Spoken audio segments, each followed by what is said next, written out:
Howdy, all Lux Lives. I think it's time we play a little 7 Days to Die. Alright. Man, I just played a whole bunch of 7 Days to Die on the multiplayer server. Gotta remember where I'm at on here. Level 24. Ooh, we're like one level away, I think, from motorized vehicles. Yeah. Oh man, we skipped over the mini bike completely and went to motorcycle. Um, it's pretty awesome. I'm not gonna lie, it is so much better than the bicycle, which I guess I should take my bicycle.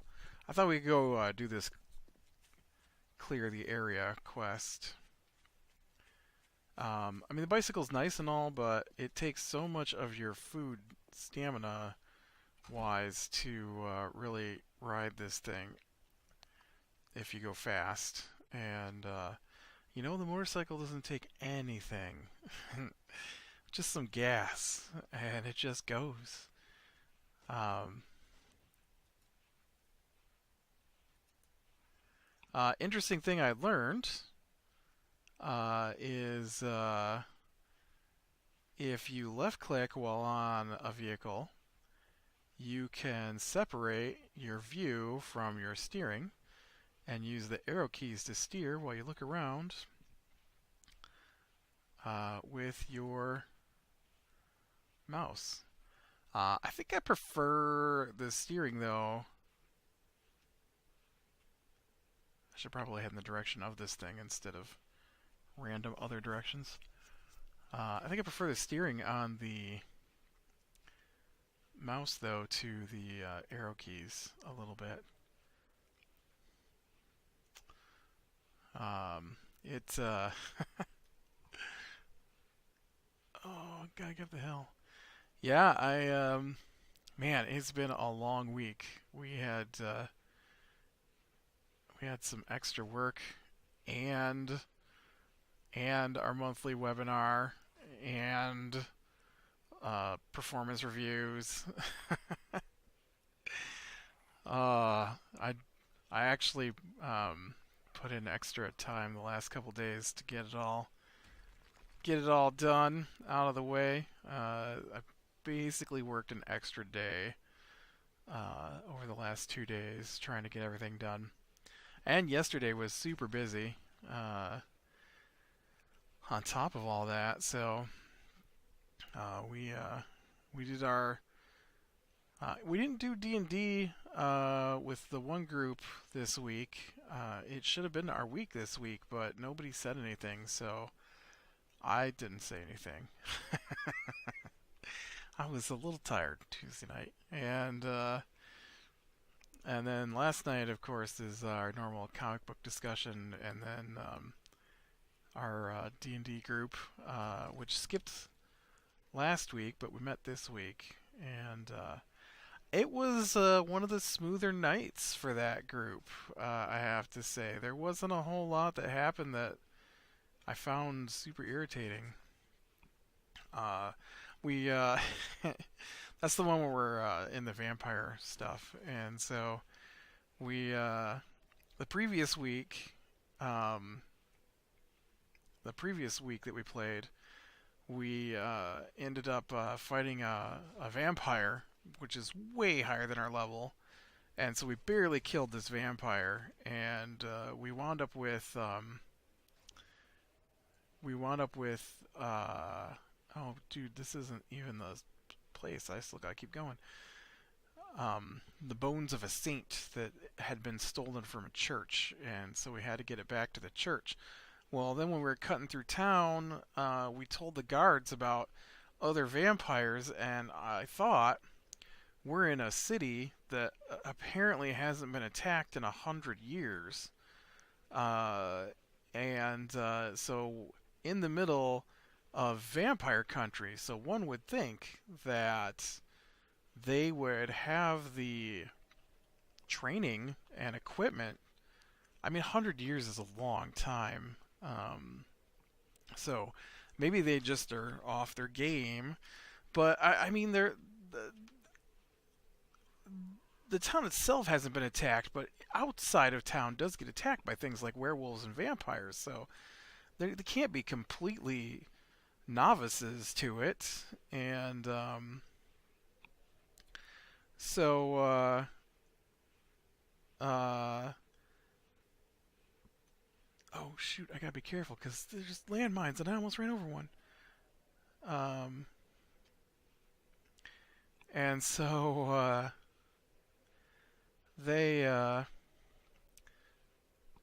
expected the guards to be able to handle these vampires, and so we get there and like five vampires come out of the ground, right? And I did a trick I thought might do something, and our DM is very.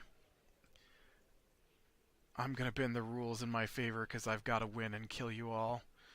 And so they're supposed to take damage from running water, and so I knew that, and so I kind of metaed it. I don't know if my guy knew that, but I broke a fountain nearby to run water down into their underground lair they had. Um,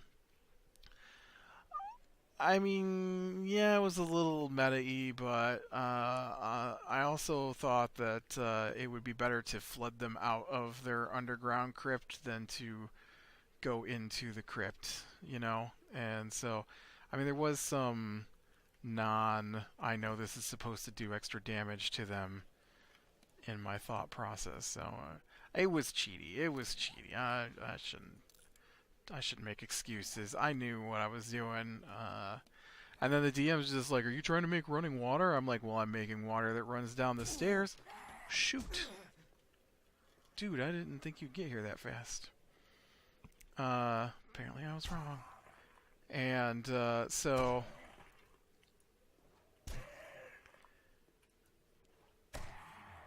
I oh man.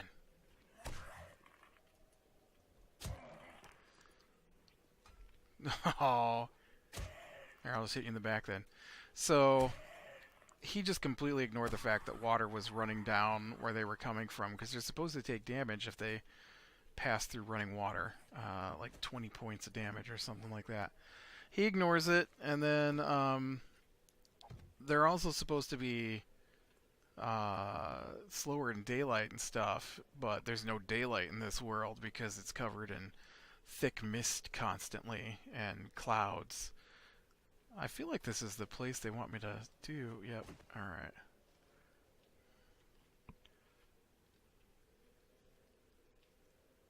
There's a bedroll. Oh.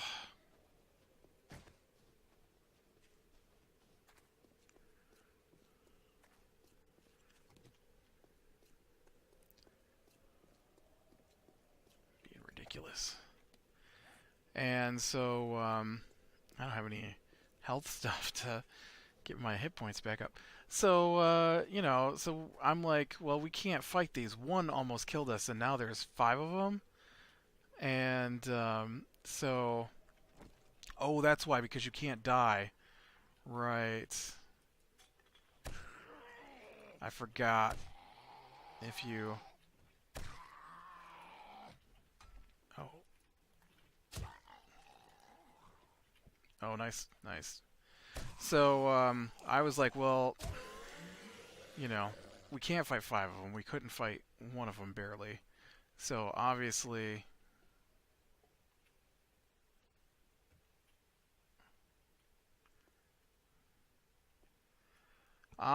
we have to run. And so I'm like, alright, so that's what we're going to do. We're going to run to the church.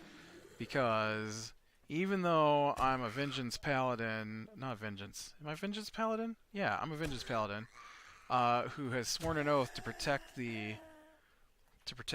weak. In my opinion, the best way to protect them is to get the church set back up as safe ground.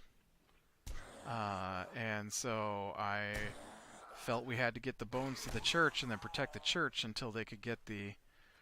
Because who knows if the DM's going to follow the rules or not. Because the rules are they can't come into a building without permission. I'm pretty sure. And so, you know, uh, I'm assuming at that point he's not gonna obey that either. So I'm like, all right, we got to protect the church. In fact, not only did he not follow that rule, but even though a church is a church and the church is on holy ground, he had a vampire in the church waiting for us. And so even though we were almost dead, part of the reason we're almost dead is because we fought a demon that reduced my paladin's hit points so low. Because some creatures, when they attack you, they reduce your maximum hit points, and so I only had a maximum of 25 hit points, which is not good. I wonder if I can get up here. Wasn't sure if there was something up in the ceiling like there is here.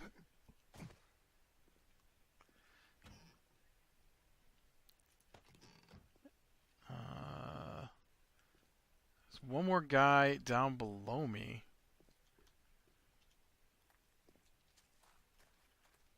Oh. I didn't even see this.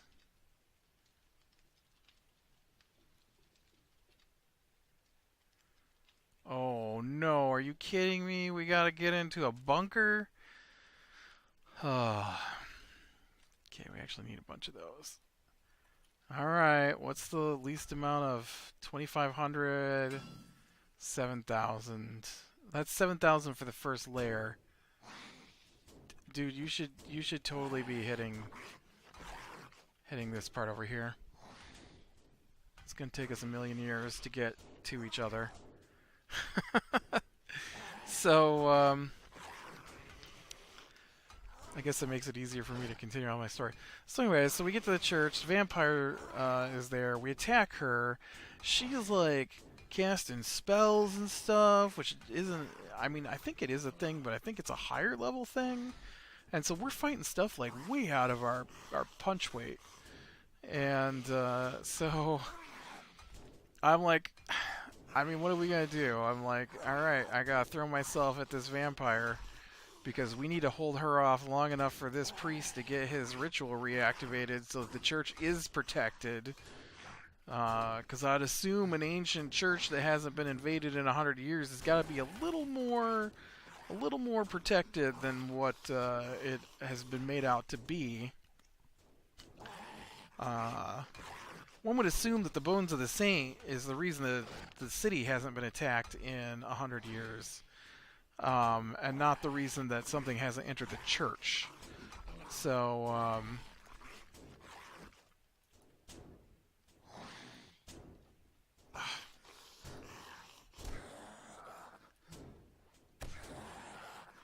and so, come on. Okay. And then we can work on this next one a little more quiet. And so, we fight her, almost die. I want to say my relentless endurance went off during that fight, which stops me from collapsing if I get knocked to 0 hit points one time. And then you have to take a long rest to bring it back. And so so then we start this week, and he's like, well, you can hear the screams of dying people outside. And I'm like, yeah, we can't deal with that. We have to keep the church safe until this is reactivated, because more people are going to be saved by having a place they can't enter than by dying fighting vampires in the street. And so this week he started off with, all the vampires just left when the vampire we fought in the church, she left when we almost killed her. And she fled, and then we're like, can we see her? And he's like, well, no, you'll have to go out in the street. And so we go out in the street, and we're like, well, do we see her? And he's like, you'll have to roll a perception check. We're like, okay, roll a perception check. Do we see her? No, you don't see anything. You could have just told us that. Uh, I don't know. Like, I've started doing a thing in the game IDM that if it's not really a thing where they can or can't, or they might, then why roll perception check? If she's gone, just say she's gone. Uh, you run on the street and she's just not there. And then if I say, well, I want to, try harder, then maybe then, but not just roll, and then I will let you know whether or not you can see her. Um, so, hey, we won. So, yeah, so this week he's like, oh, all the vampires, they just leave. And then we went out and uh, the we'd been told about, not a potato, we'd been told about this drunk fisherman who'd gone missing, and that he had a good luck charm with him. And so we went out to the docks, and we could see a boat. I don't think I need those. I need the metal. And so while we were looking, our arcane archer, he fired an arrow out at the boat because the guy didn't respond to see if he was alive or not. I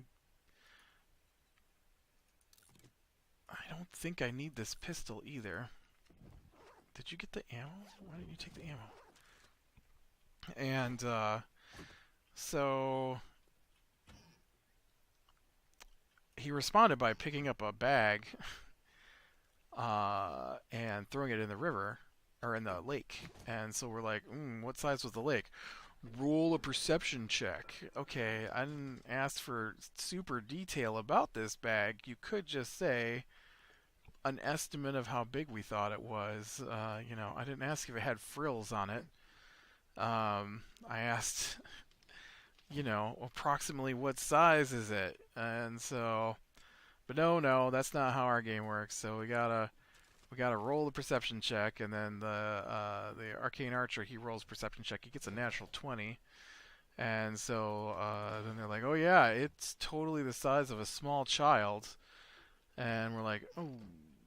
Okay, so we immediately rush out to save the child, and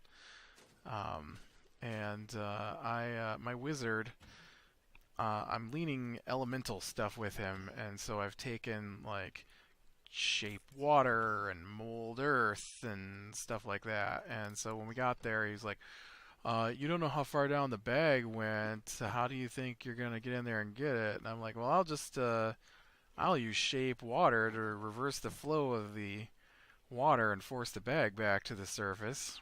And he's like, oh, well, roll a spell attack. And the other guy's like, isn't that spell just a cantrip, though? Doesn't it just work?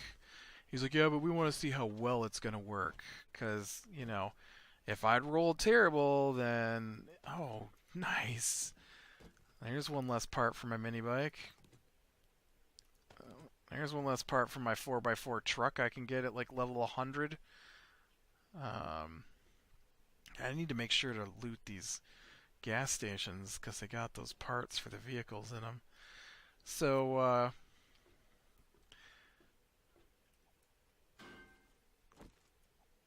nope, that's not my pickaxe. You think there's something in here? Probably not. Seems too much effort to get into. So, we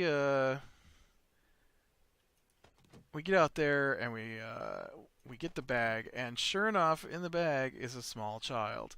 Now, we had heard that one of the groups is missing a small child near the city, and so I was like, oh, well, there we go.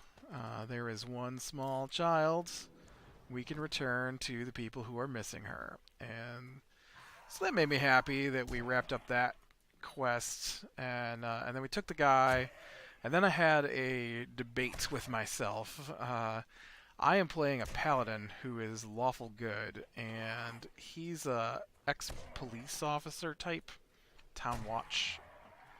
And so I felt like he would probably My question was, who do we take the guy who kidnapped her to? Because the people she belongs to are the Vistani. Or Vishtani, I forget what he keeps saying. Every time our DM names something, he changes the name slightly, so we're never sure what the actual name is supposed to be. I think it's Vistani or Vishtanti. He says, I haven't looked to see what they're actually called. They're based off the gypsy stereotype, and uh, not like modern. I mean like the fairy tale kind, live in a colorful wagon, read crystal balls, that kind of thing. So the mythological kind, and um, they so it's like, okay, so if we take this guy back to them, they're just gonna kill him. But if we take him to the town's guard, they might not care because this girl is a Vistani, and they apparently don't care about the Vistani, which is really weird because the Vistani own part of the other town we were in. So there's a vast difference between the two towns. Um, and so I'm like, yeah, I don't know. I don't know what my guy would do. What would he do? Would he take it to the Vistani and let them do their vigilante justice, or would he take? I'm like, no, that pretty much answers my question there. He would, as an ex-police officer turned vengeance paladin, who is lawful good, he would turn this man into the proper authorities, and the proper authorities are the town guard. And so we did, and then they're like, yeah, we got better things to do than deal with something like this. After looking at the girl, I'm like, dude, he was totally going to sacrifice her to something in the lake.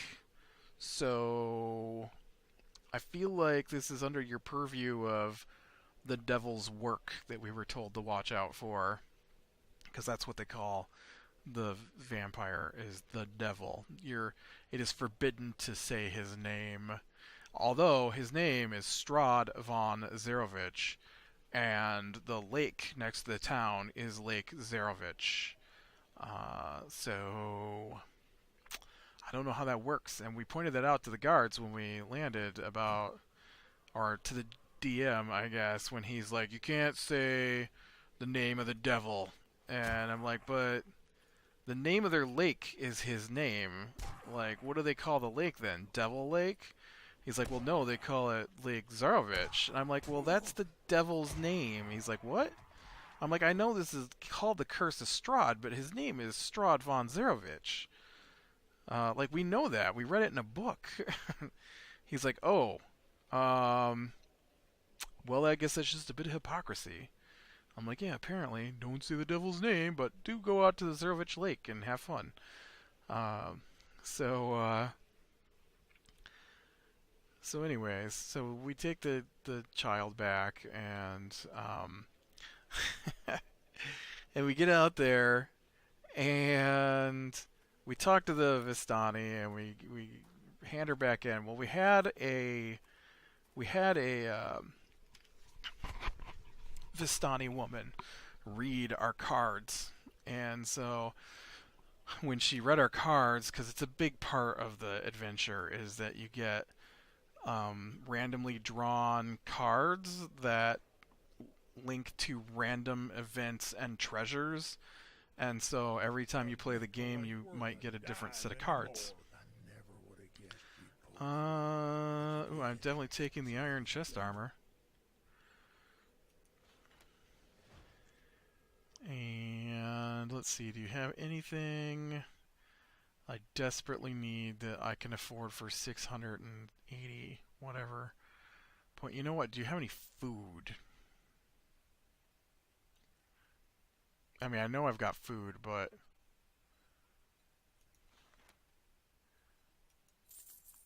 how much do I have left? 140. Man, I would have really liked just plain old meat. but I guess I'll take this grilled meat. Well, good luck with that. Thanks. How good does a vegetable stew do? Oh, not bad. Guess I didn't really need one right now, but I'll take it. So yeah, so then we, so then he does this thing, and I don't know. I have not read the adventure very much. I do check into it sometimes when he does something I feel like he's just making things more difficult for us, and he, man, did I not go up a level? I can't believe I haven't gone up a level today.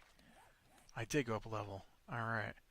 So I'm going to put a point into Grease Monkey so I can craft the mini bike.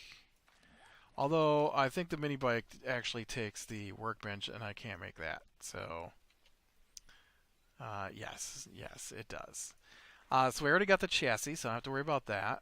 So we need 6 iron pipes, 2 electrical parts, 1 headlight, 4 duct tape, 4 mechanical parts. So we're probably good on all of that. And then we probably need two wheels, an engine, and a battery. So I don't know if we've got that. We'll have to check when we get back to base here. So he does this thing where we're going along and then these bandits come out to attack us. Well, that's a random encounter, and usually you get like a random encounter a day.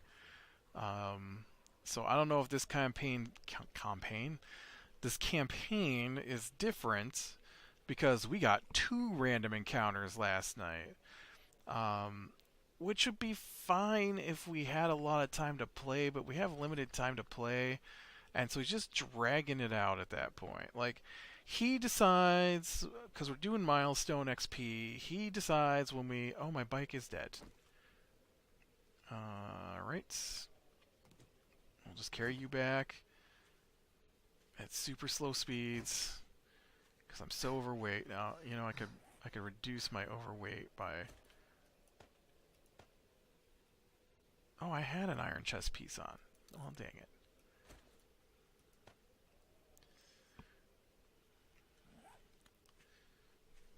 I think that helped a minuscule amount right there. So,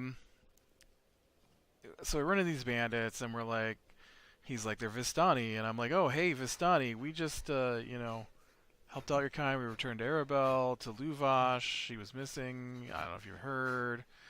And so he's like, roll persuasion. So roll the persuasion. I rolled really high. And they said they'd let us go if we each paid them 50 gold, but we don't have that much money because I don't steal people's gold with this guy. And so we I rolled the persuasion though, and they let us go, and I gave them 5 golds to help them out since they were needy. And I don't know if they were needy, but they were bandits, and so you gotta have some reason to be a bandit, right? And so we go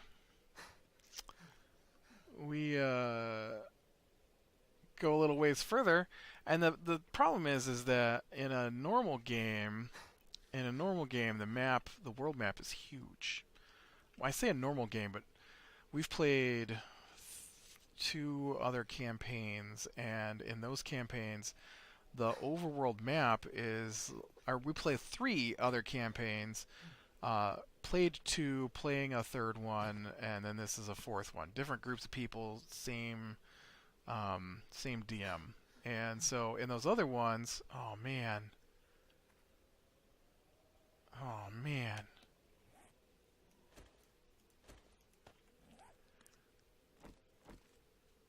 I could really use the meat off of this bear.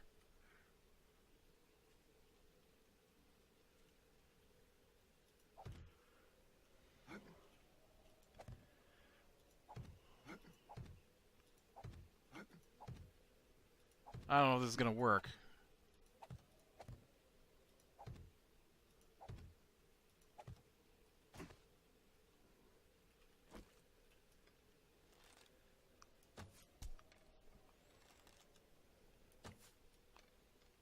Oh, I forgot to move over to the middle.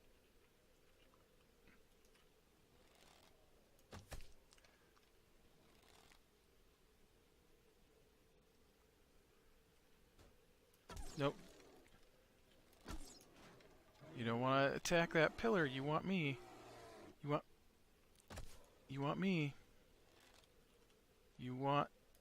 Yep, there you go. You want me. I'm over here. Oh, you did attack the pillar. Oh, I'm out of arrows. Shoot, and I destroyed that gun.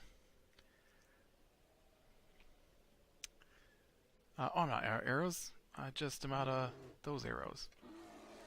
Oh, Manny. No! I'm a dead man now.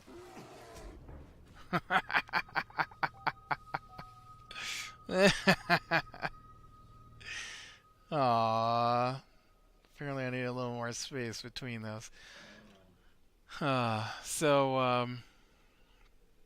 Yeah, we definitely did not need this. Oh, so the counters, right. I forgot what I was talking about when I attacked that bear. So, what happens is when you're traveling in the overmap, like in the one game, I think each square was 5 miles, and then in another game, each square is 10 miles, and in fact, I think the other two games, each square was 10 miles, or maybe only the one is 10 miles. I don't know. Anyways, it's like miles. Well, in this one, each square represents a quarter of a mile. A quarter of a mile. That's just a few hundred feet. And so we traveled 6 miles and got attacked twice in 6 miles. Um, I think their DM just has no concept of distance in real life, and so, but yeah, so we wound up having to fight some wolves, and then of course because we had to fight the wolves, we didn't make it to our next quest marker that we were after, which was someone asked us to check on um, the winery because no one had received any shipments from the winery in a large amount of time. And so, man, I am really feel like I'm way up in the mountains here.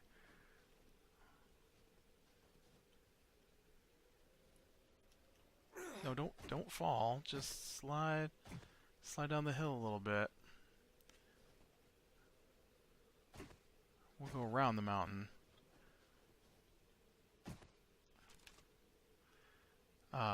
And so, yeah. So that's where we stopped last night. We didn't get to make it to the next place, and um, but it wasn't too bad. I forgot. I have two more little short stories I want to tell, and then we can call it for the day. So after we took the girl back to her parent, we didn't meet her mother, so I don't know if her mother's alive or not. But her father told us that we could have anything out of their treasure wagon, and trying to change the sounds that are my words today, apparently. And so I'm like, hey, this sounds a lot like one of our card readings, and so I read it off, and our DM's like, oh yeah, that's what you're gonna get here, and I'm like, oh cool, we're gonna get our first card um, result back, and so I'm like, all right, so this is what the card says, and he's like, yep. He's like, let me just look here to make sure exactly what it is, and he's like, oh yep. He's like, you find the diary of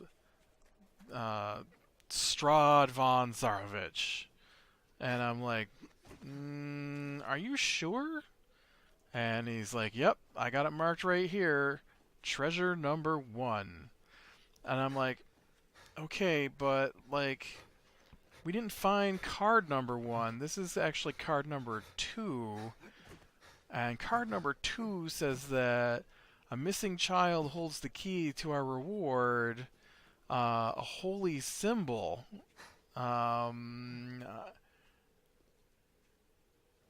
I don't think Strahd's I don't think Strahd's diary is a holy symbol. And I'm like, now card one that we got, card one says that we would find hidden knowledge in the in a ruined chapel in Strahd's castle. Um, that sounds like his diary. I'm pretty sure the one we just completed is supposed to be a holy symbol because that's what the card says. And he's like, I don't know about that. And I'm like, well, I don't think these gypsies would have Strahd's diary. Do you? And so yeah, so we wound up getting the holy symbol of something or another. I forget. After he finally decided, oh yeah, that's what it was supposed to be, because we did card two, so it was actually treasure two, not treasure one. And then he's playing a character with us, and so his character is a cleric, but his character's kind of shady and steals stuff from people and things. And my character refuses to steal anything because he's good, and so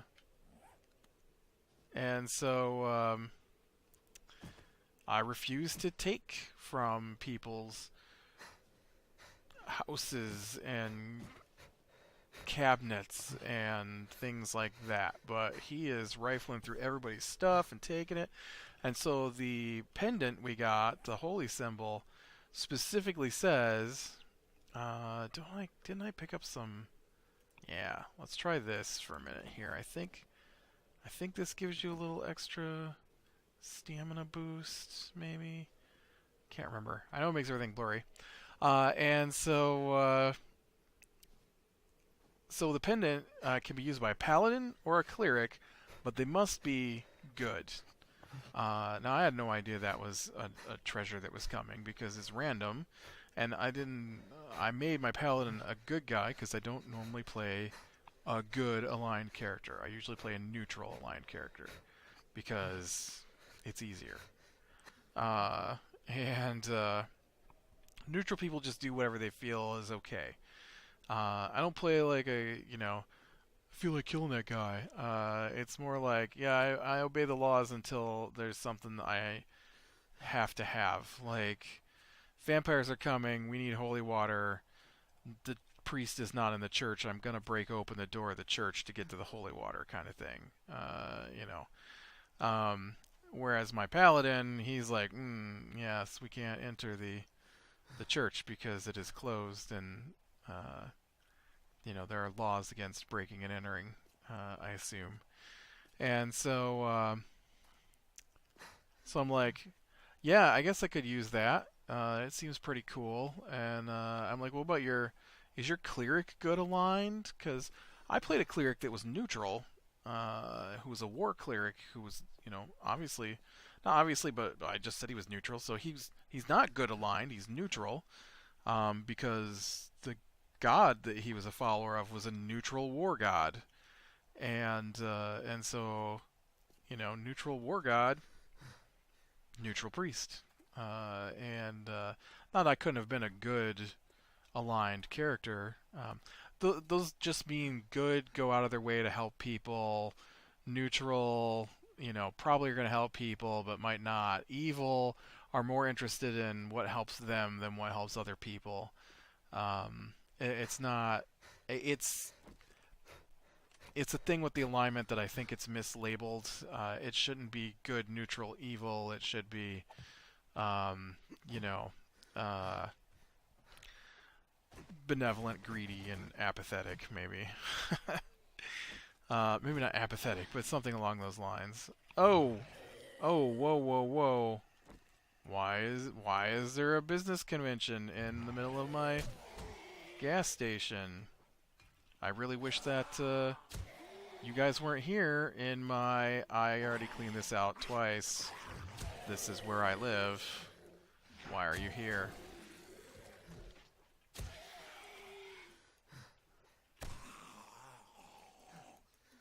That's okay, maybe I can get that. Ooh. Deadeye, not that useful. Iron chest armor, wearing better. And so he's like, no, my cleric's good. I'm gonna take that one. Not even a discussion about who it would be better for, how we're gonna use it.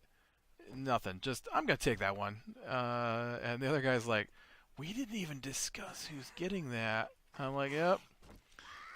I'm like, oh well, it's okay. There's the next artifact is the one that I really want, because it's one of the things I do know about the campaign is that our oh man, I'm in trouble. Oh no. I bet she would have died if that would have hit her. Uh, but we have a sword coming up that is also, or is paladin specific, and I was hoping we would get that one because it is one of the more powerful weapons I have seen in a campaign like this, and so um, it will be awesome for my paladin to have that particular sword. And it didn't sound like it was going to be too hard to get our hands on, so uh, it will make a big difference in the we gotta fight everything that's overpowered. My stuff. Okay, listen, vampires. Listen, zombies. I really need to get to my boxes so I can move faster than not. All right.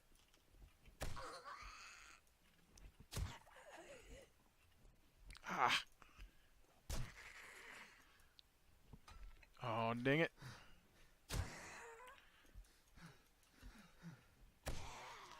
All right. All right. All right.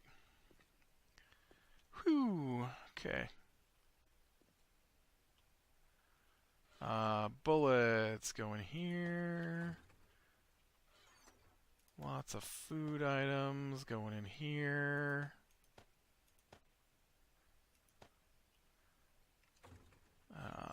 We got, whoops, give me my rocks. A little bit of that. We got gas barrel. We got some plastic. We got schematic. We got some pipes. We got chassis. We got some electrical parts. Mechanical parts. My poor broken bike. I can fix that.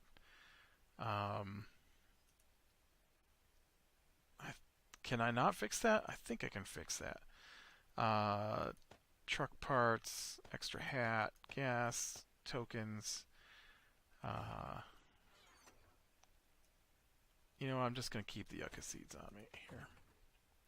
Because I can run these out and plant them right now. Yeah, let's finish this off so we can call it for today. Yucca. That's aloe vera. You're yucca. And yeah, so that was a little bizarre that he just like, yeah, I'm going to take that. Like, dude, that's like a super powerful artifact. Two of us could use it. We didn't even discuss. Like, and yeah. So then my other story was my other D&D campaign, my after, as I call it, campaign, is finally they have reached the. Man, she went all the way to the bottom. Has finally reached the Earth Shard, the nanite cloud that grants rangers and druids their powers in this particular area. It's not the only one in existence, it's just the one that exists here. And so I was pretty excited that they made it there, and I had come up with an event that was going to happen, and so they are in the middle of that event. They made it to the Earth Shard. Their goal was to request a sample from the Earth Shard because they're going to use it to awaken another shard, and so they they get to the Earth Shard, and um, usually when people talk to it, they speak to it in single. All right, can I get the? Oh man, what do I need to get this? Level 25. Oh man, I gotta wait for my death to wear off. Oh, can I just buy that? I think I can just buy that now. No, I can't just buy it now. They won't let me. It's weird that they won't let you spend points that would bump you up over it, but they also won't let you buy it. Like, shouldn't I be able to buy it, just not use it? What's going on here? And so the shard is a nanite cloud. They don't know why it's called a shard, but it's called a shard because it's a piece of the huge, out of control human created nanite cloud. So it's a shard, and and so it gives them their request, and they start to take the sample from it. And so this woman has been following them, right? Um, Not once. They looked once in one of the earlier towns, and she didn't show up until a later town. I had it all kind of planned out in my head when she would show up, and what she's gonna do and all that. And so I was like, oh man, they're gonna totally notice her earlier. And I'm like, all right, well, I'll give them a chance to notice her. They just won't know why she's there. They'll just think she's weird. And so so they come along and they stop at a tavern. She's at the tavern. They don't ask to look around. They She's on the public coach to go to the next town. They rented a private coach. The private coach stopped for lunch at the only tavern between the two towns. And as they were leaving, the public coach also stopped for lunch, and she got off. They did not ask who got off the other coach, and I'm like, oh man. Then they went to the inn at the town, and she got off the public coach and rented a room. While they were sitting in the lobby, I mentioned her and some other NPCs. They didn't bother to look, and so then I rolled stealth to see, because she's trying to hide her way in there, and she's got some invisibility cloak and stuff, and so she's coming into where they're meditating, waiting for the Earth Shard to show up, and I rolled a natural 20, which doesn't mean anything on a skill check, but with that skill check, she got a 29 on her stealth roll, and so they don't have the ability to roll high enough to see her. So she gets up to where they're at, and uh, and then I'm like, you hear the crackle of lightning and no response. And I'm like, okay. And so then she pulled out a short spear that was an EMP weapon and used it to try and destroy the Earth Shard. And so now they are trying to chase her as she swims away. They're not going to catch her. They don't know that yet, but they're not going to catch her. She's way faster than they are, because she can move 90 feet around, and the max they can do is 60 at the moment. So they can't catch her.